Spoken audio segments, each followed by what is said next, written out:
பிதா சுதன் பரிசுத்த ஆவியின் பெயராலே ஆமீன். விடுதலை பயணம் புத்தகத்தில் இருந்து வாசகம். அதிகாரம் 20, இறைவார்த்தை 6. மாறாக என் மீது அன்பு கூர்ந்து என் விதிமுறைகளை கடைபிடிப்போருக்கு 1000 தலைமுறைக்கும் பேரன்பு காட்டுவேன். ஆண்டவரின் அருள்வாக்கு. இறைவா உமக்கு நன்றி. கிறிஸ்துவுக்குள் பிரியமான என் அன்பு சகோதர சகோதரிகளே, இந்த அருமையான காலை பொழுதிலே நம் ஆண்டவராகிய இயேசு கிறிஸ்துவோடு இணைந்து உங்களையும் உங்களுடைய குடும்பத்தையும் நான் ஆசீர்வதிக்கின்றேன். தந்தை, மகன், தூய ஆவி மூவரும் ஒரே கடவுளாக இணைந்து இந்த நாளிலே உங்களுக்காக செயலாற்றுவார்களாக. ஆண்டவராகிய இயேசு கிறிஸ்துவை நீங்கள் நம்பி தேடி வந்திருக்கக்கூடிய நீங்கள் வெறும் கையாக இந்த நாளிலே நீங்கள் இந்த இடத்தை விட்டு கடந்து செல்ல மாட்டீர்கள். இந்த உலகத்தில் எந்த மூலையிலாவது இருந்து ஆண்டவருடைய வார்த்தையை நீங்கள் கேட்டுக்கொண்டு இருக்கலாம். பிரியமானவர்களே, ஆண்டவர் வார்த்தையாய் இருக்கின்றார். வார்த்தை மனுவுருவானவராக இருக்கின்றார். எனவே தான் 1000 தலைமுறைக்கும் இரக்கம் காட்டக்கூடியவராக இருக்கின்றார். ஒரு தலைமுறை அல்ல, 1000 தலைமுறைக்கு என்னுடைய பிள்ளைகள் மீது நான் இரக்கம் காட்டுவேன் என்று சொல்லுகின்றார். ஒரே நாளில் 1000 தவறுகளை நீங்கள் செய்தாலும் மனம் திரும்பி அவரிடம் வரும் பொழுது உங்கள் மீது இரக்கம் கொண்டு மீண்டும் உங்களை அன்பு செய்து தன் பக்கம் ஈர்த்து கொள்கின்றார். எனவே ஆண்டவராகிய கடவுள் கொடுத்த அந்த 10 கட்டளைகளையும் ஆண்டவராகிய இயேசு கொடுத்த அந்த 2 கட்டளைகளையும் நாம் கடைபிடிக்கும் பொழுது நாம் அவருடைய இரக்கத்தை பெறுகின்றோம். அன்பார்ந்தவர்களே, ஆண்டவரில் அன்பு கூறுவது என்பது பிள்ளைகளின் பிள்ளைகளையும் தலைமுறைகளையும் ஆசீர்வாதத்தோடு கொண்டு வரும் என்பதை நாம் அறிந்து கொள்ள வேண்டும். சில பேர் சுயநலவாதிகளாக வாழ்வார்கள். நான் மட்டும் வாழ்ந்தால் போதும் என்கின்ற எண்ணத்தோடு இருப்பார்கள். சில பேர் தன்னுடைய பிள்ளைகளுக்கும் பிள்ளைகளின் பிள்ளைகளுக்கும் சேர்த்து வைப்பதற்காக அவர்கள் தாறுமாறாக சென்று அவர்கள் இந்த உலகத்தில் பாவத்திற்கு மேல் பாவம் செய்து கோடிக்கணக்கான பணத்தை சேர்த்து வைத்து அதன் வழியாக வாழ்ந்து விடலாம் என்று அவர்கள் நினைத்து கொண்டு இருக்கிறார்கள். கண்டிப்பாக முடியாது. அன்பார்ந்தவர்களை, நான் வாசித்த ஒரு நிகழ்ச்சியை நான் உங்களுக்கு சொல்லுகின்றேன். மும்பை பட்டணத்திலே ஒரு பெரிய கோடீஸ்வரர், அவர் துணிமணிகளை வாங்கி வித்துக்கொண்டு பெரிய கடையை நடத்தி கொண்டு இருந்தவர். டெக்டைல்ஸை நீங்கள் கேள்விப்பட்டு இருப்பீர்கள். நீங்கள் உங்களுடைய துணிகளை வாங்குவதற்கு அங்கு சென்று இருக்கலாம், அதே போல கடைகளுக்கு சென்று இருக்கலாம். அவருக்கு 3 மகள்கள் இருந்தார்கள். அவர் அவங்களுடைய பிள்ளைகளை படிக்க வைப்பதற்காக தன்னிடம் இருந்த சொத்துக்களையும் பணங்கள் எல்லாவற்றையும் செலவழித்தார். திருமணத்தை அமைத்து கொடுத்தார். அவருடைய தேவைகளை பூர்த்தி செய்தார். கடைசியாக அவரை கவனிக்க எந்த ஒரு மகளும் வரவில்லை. அவரை முதியோர் இல்லத்தில் சேர்த்து விட்டார்கள். கடந்த வாரத்தில் அந்த சகோதரர் மரித்து போனார். வயது மூப்பின் காரணமாக வெளி இடங்களில் இருந்த அந்த 3 சகோதரிகளும் ஒன்றாக இணைந்து வீடியோ கால் போட்டு அவர்களுடைய துக்கத்தை அவர்கள் பகிர்ந்து கொண்டார்கள். பாருங்கள், தாயின் கருவறையில் இருக்கும் பொழுதே அந்த தகப்பன் எவ்வளவு கஷ்டத்தோடு தன்னுடைய உள்ளத்தில் தன்னுடைய 3 பிள்ளைகளையும் சுமந்து இருப்பார். அவருடைய தேவைகளை சந்தித்து இருப்பார். இந்த நாட்களிலே நான் நினைக்கக்கூடிய காரியம், அந்த சகோதரர் ஏதாவது தவறு செய்திருந்தாலும் உண்மையிலே ஆண்டவர் அவருடைய தவறை மன்னித்து விண்ணகத்தில் சேர்த்து கொள்வார். ஆனால் நினைத்து பாருங்கள், இந்த 3 சகோதரிகளும் தன்னுடைய தகப்பனுடைய சாபமும் தன்னுடைய தாயினுடைய சாபமும் அவர்களோடும் அவருடைய தலைமுறையோடும் இருக்கும். ஏனென்றால் அவர்கள் தன்னுடைய தாய் தகப்பனை அன்பு செய்து அவரை கவனிக்காமல் விட்டுவிட்டார்கள் என்பதை இந்த நேரத்திலே நான் உங்களுக்கு முன்பாக பதிவு செய்து கொள்கின்றேன். அன்பார்ந்தவர்களே, ஆண்டவர் மாறாதவர். ஆண்டவர் அன்பாக இருக்கின்றார். 1000 தலைமுறைக்கும் அவர் இரக்கமுள்ள தெய்வமாக இருக்கின்றார். சில நேரங்களிலே நம்மளுடைய வாழ்க்கையிலும் இதே போல ஒரு நிகழ்ச்சி நடந்திருக்கலாம். தாய் தகப்பனை கவனிக்காதபடி, அவர்களை பற்றி அவதூறாக பேசி அவர்கள் மீது இரக்கம் கொள்ளாதபடி அந்த முதிர்ந்த வயதிலே அவரை குறித்து நாம் தவறாக புரிந்து கொண்டு வாழ்ந்திருக்கலாம். ஆண்டவர் சொல்லுகின்றார், நான் உன்னை அழைத்திருக்கின்றேன், நான் உன்னை அன்பு செய்கின்றேன். அதே போல் நீயும் உன்னுடைய தாய் தகப்பனுக்கு கீழ்ப்படிந்து அவர்களையும் அன்பு செய்து நடக்க வேண்டும். அன்பார்ந்தவர்களே, ஆண்டவருடைய வார்த்தையை வாசித்து பாருங்கள். அபிரகாம் கடவுளிடம் அன்பு கூர்ந்தார், ஆண்டவருடைய நண்பர் என்று அழைக்கப்பட்டார். 3 முறை இந்த வேதாகமத்திலே வாசிக்கின்றோம். அன்பு கூர்ந்த அவருடைய தலைமுறைகளை வானத்தின் நட்சத்திரத்தை போலும், கடலின் மணல்களைப் போலும், தூசிகளை போலும் நான் 100 தலைமுறைக்கும் ஆசீர்வதிப்பேன் என்றும் அவர் சொன்னார். 1000 தலைமுறைக்கு நான் ஆசீர்வதிப்பேன், அவர்கள் பல்கி பெறுவார்கள் என்று சொன்னார். அன்பார்ந்தவர்களே, இந்த நாட்களில் நாம் பார்க்கின்றோம், அபிரகாமில் இருந்து இயேசு கிறிஸ்து வரை 42 தலைமுறைகள் வந்திருக்கின்ற இந்த 2000 ஆண்டுகளில் என்று சொல்லப்பட்டு இருக்கின்றது.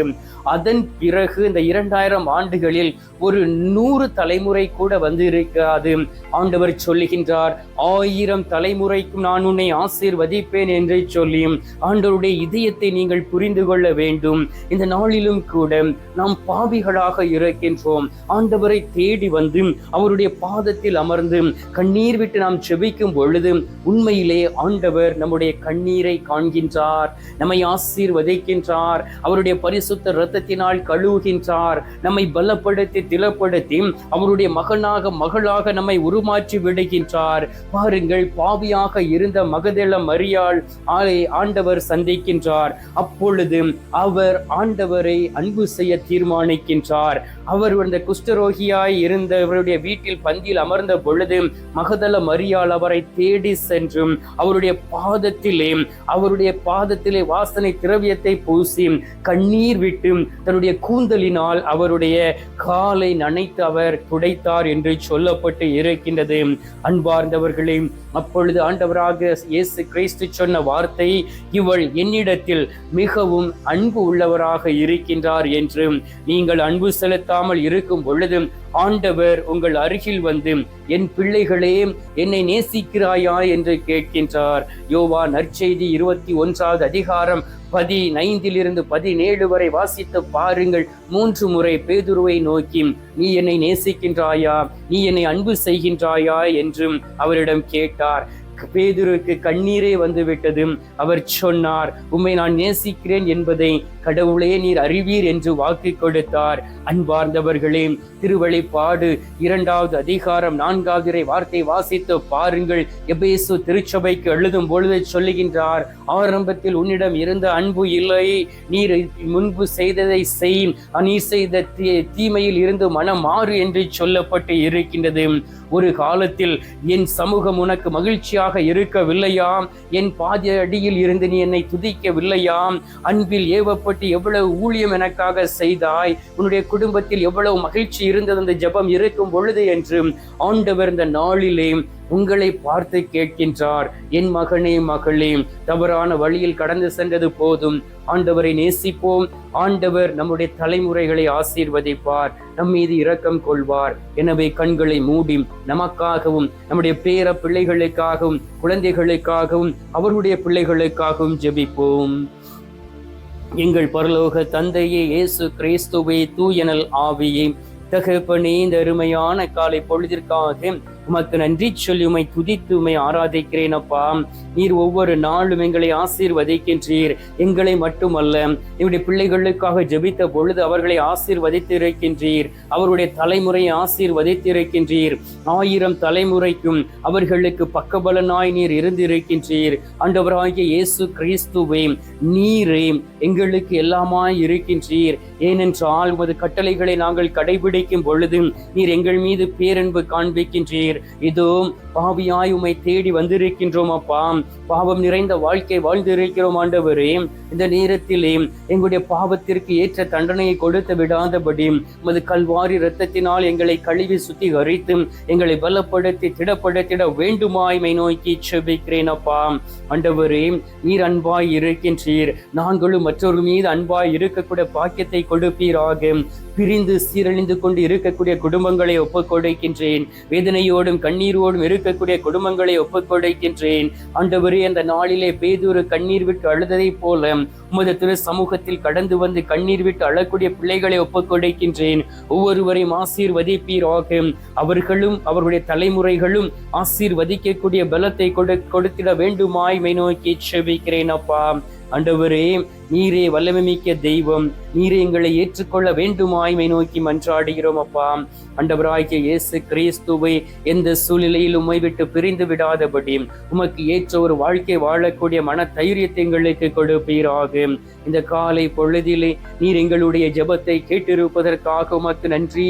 ஜெபத்தை கேட்டு பதில் தந்திருப்பதற்காக உமக்கு ஸ்தோத்திரம், ஸ்தோத்திரம், ஸ்தோத்திரம். மீட்பரும் இரட்சகருமான இயேசுவின் திருக்கரத்தில் ஒப்பு கொடுத்து எங்கள் பாதுகாவலராம் புனித சூசையப்பர் வழியாக ஜெபிக்கின்றோம். அன்பு தந்தையே, ஆமீன். பரலோகத்தில் இருக்கிற எங்கள் பிதாவே, உம்முடைய நாமம் அர்ச்சிக்கப்படுவதாக. உமது ராஜ்யம் அருக, உமது சித்தம் பரலோகத்தில் செய்யப்படுவது போல பூலோகத்திலும் செய்யப்படுவதாக. எங்கள் அனுதின உணவை எங்களுக்கென்று அளித்தருளும். எங்களுக்கு தீமை செய்கிறவர்களை நாங்கள் பொறுப்பது போல எங்கள் பாவங்களை பொறுத்தருளும். எங்களை சோதனை விழவிடாதையும் தீமையில் இருந்து எங்களை ரட்சித்தருளும். ஆமீன். அருள் நிறைந்த மரியே வாழ்க, கர்த்தர் உடனே பெண்களுக்குள் ஆசீர்வதிக்கப்பட்டவள் நீரே. உம்முடைய திருவயிற்றின் கனியாகிய இயேசும் ஆசீர்வதிக்கப்பட்டவரே. அச்சிஷ்ட மரியே, சர்வேசுடைய மாதாவே, பாவிகளா இருக்கிற எங்களுக்காக இப்பொழுதும் எங்கள் மரண நேரத்திலும் வேண்டிக் கொள்ளும். ஆமீன். பிதாவுக்கும் சுதனுக்கும் பரிசுத்த ஆவிக்கும் மகிமை உண்டாவதாக. ஆதியில் இருந்தது போல இப்பொழுதும் எப்பொழுதும் என்றென்றும் இருப்பதாக. ஆமீன். அன்பார்ந்தவர்களே, நற்கருணை நாதர் தரும் ஆசீர்வாதத்தை பெற்றுக் கொள்வோம்.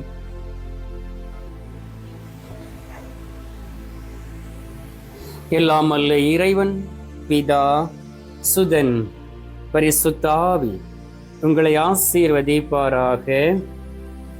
ஆமீன்.